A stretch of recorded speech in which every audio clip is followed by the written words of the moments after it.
यज्ञ हो, अगर कोई ऐसे कार्य घर में किए जाते हैं तो इन कार्यों के उपरांत में पंडित जी सभी वर वधु अपना स्थान पर ही बैठे रहें। उनको ज्वेलरी माननीय अतिथि जी द्वारा प्रदान की जा रही है। बार बार इधर आने की आपको जगह पर उपलब्ध करवा दी जाएगी, तो आप आराम से धैर्य के साथ बैठे रहिए।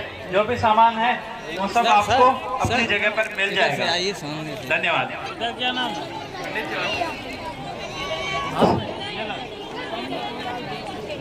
इसके बाद कहा कि यज्ञ अपने पति से कहती है कि आज से मेरा ये जो पाणी ग्रहण संस्कार हुआ है करेगी, अगर ये सब तुम कर सको तो मैं तुम्हारे पास। लेकिन जब ये कहा तो सभी पर बोलो शंकर भगवान की।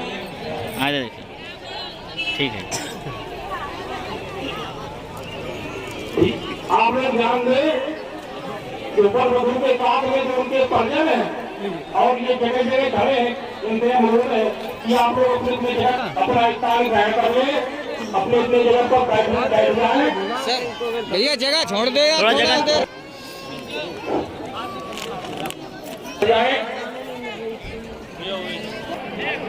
बहुत से भी निवेदन है कि जो भी लोग खड़े हैं यहाँ गैलरी में उनको बैठवाएं। बहुत भी ध्यान दें इस पर। धन्यवाद।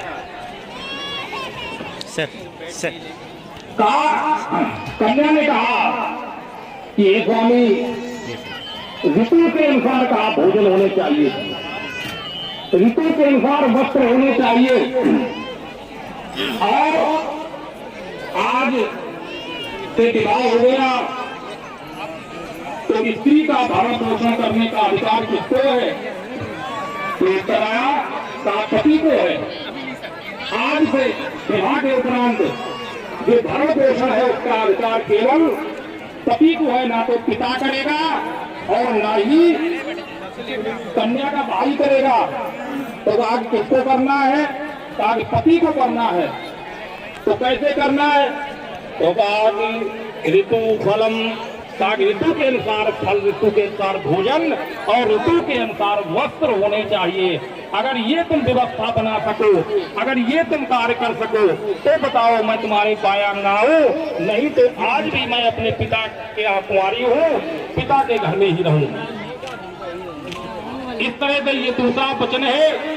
वर कन्या के हाथ कंधे पर अपना हाथ रख करके ये दूसरा वचन स्वीकार करे। वर कन्या के हाथ कंधे पर हाथ रख करके ये दूसरा वचन स्वीकार करे। इस वचन के भी साक्षी भगवान विष्णु, अग्नि, वरुण देव साक्षी है। बोलो शंकर भगवान की। ये दूसरा वचन, और कितना खर्च किया ये भी क्या करना है, इसको मेरी सलाह से कार्य करना है। अगर मेरी सलाह से ये कार्य करोगे तो मैं तुम्हारे पायंग आऊंगी। कहा कि कमाया कितना और खर्च कितना किया ये बताना पड़ेगा। पर ध्यान में कन्या के कंधे पर हाथ रख करके ये कन्या के कंधे पर हाथ रख करके ये वचन भी स्वीकार करेंगे। अरे सर हम ये बताइए, ये वचन चौथा वचन करने में। चलिए सर, आप चलिए पहले। कि देखिए कन्या ने मांगा, पांचवा वचन कन्या ने मांगा, आप कहीं भी रहे चाहे, लेकिन ध्यान देना होगा। धन है, ये अर्थ का युग है, हमें परिवार चलाने की आवश्यकता पड़ती है। इस परिवार को चलाने के लिए, कुटुंब की रक्षा करने के लिए धन की आवश्यकता होती है। हमने जितने भी चले इसलिए ये पांचवा वचन मैं मानती हूँ कि चाहे देश में रहो, चाहे विदेश में चले जाओ, विदेश में रहो, चलेगा। इधर हम परिवार को चलाने के लिए धन की आवश्यकता पड़ेगी। वरने कन्या का कल्पना देवता, आवाहित देवता सभी साक्षी है, अग्नि को साक्षी। इधर अब कन्या ने कई अवसर आते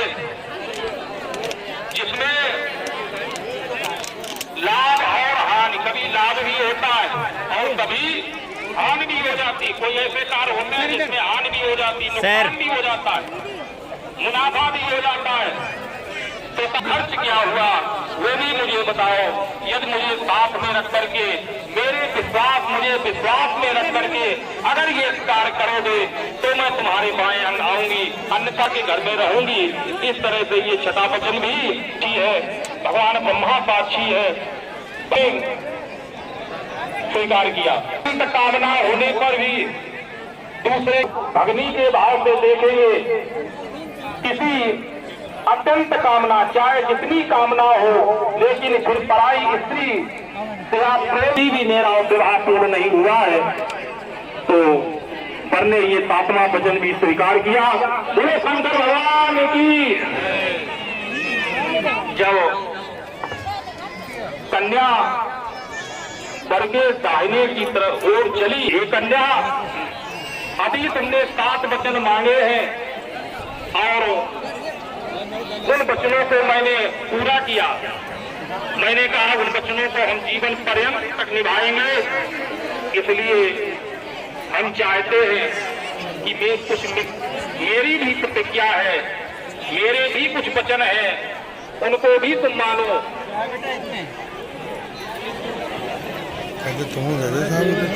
दे दिए साहब, आपको देते रहिए ना, आपको देते रहिए आप।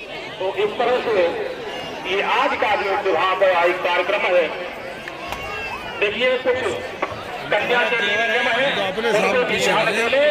उनको ध्यान में रख करके आप लोग 7वां फेरा पूरा करेंगे।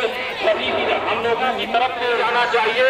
अगर भाई के साथ में जाए, पुत्र के साथ में जाए, के साथ में जाए, इन 4 के अलावा 5वें के साथ में तीसरा वचन साथ मत पाने।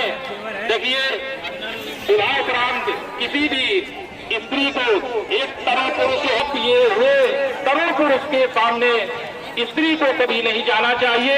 ये ध्यान में रखना। ये किसने कहा? ये वर ने वधू से कहा। इनको ध्यान में रख करके आप बेटा स्त्री को बिना बुलाए नहीं जाना चाहिए। विवाह उपरांत अपनी पति की आज्ञा के बिना स्त्री को कहीं नहीं जाना चाहिए। तो स्त्री ने कहा क्या पिता के घर में भी ना जाए? तो कहा कि हाँ, स्त्री को पिता के घर में भी बिना बुलाए नहीं जाना चाहिए। स्त्रियों ने कहा कि घर में भी स्त्री बिना बुलाए जा सकती है, लेकिन ध्यान रहे अगर स्त्री के पति से और स्त्री के पिता से अगर जरा सा भी मनमुटाव है, क्या कहा? मनमुटाव है, पैर है, तो स्त्री को बिना बुलाए अपने पिता के घर में भी नहीं जाना चाहिए। अगर स्त्री ऐसा करती है तो उसके पति का अपमान। और आप लोग अपने अपने जगह पर खड़े हो जाए और ये 7वां फेरा है, अंतिम फेरा है जिससे ये विवाह संपूर्ण हो। आप लोग 7वां फेरा जेवर है इसमें इनका, वर आगे रह करके कन्या को पीछे रख करके ये 7वां फेरा पूर्ण करें।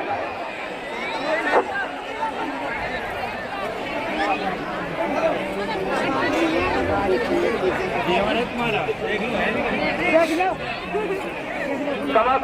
सभी वर और वधू अपने अपने स्थान पर खड़े हो जाए। खड़े होकर के 7वां फेरा आज का जो पाणी ग्रहण संस्कार है और आंगन 7वां फेरा घूमे।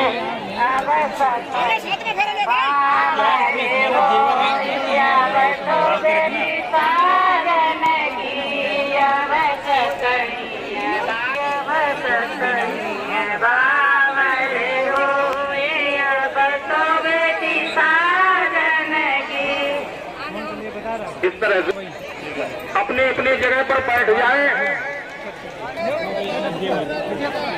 और तो अपने अपने जगह पर बैठ जाए। उनके परिजन भी जो लोग खड़े हैं अपने अपने आदमी को छोड़ना। ये जो वरवधू के साथ में उनके जो परिजन आए हैं उनसे भी अनुरोध है कृपया अपनी अपनी जगह पर बैठ जाएं। जिससे ये कागजी वितरण का कार्य है बैठ जाओ आप लोग, बैठो। समय से संपन्न हो और आप लोग भी अपने अपने जगह पर बैठ जाओ।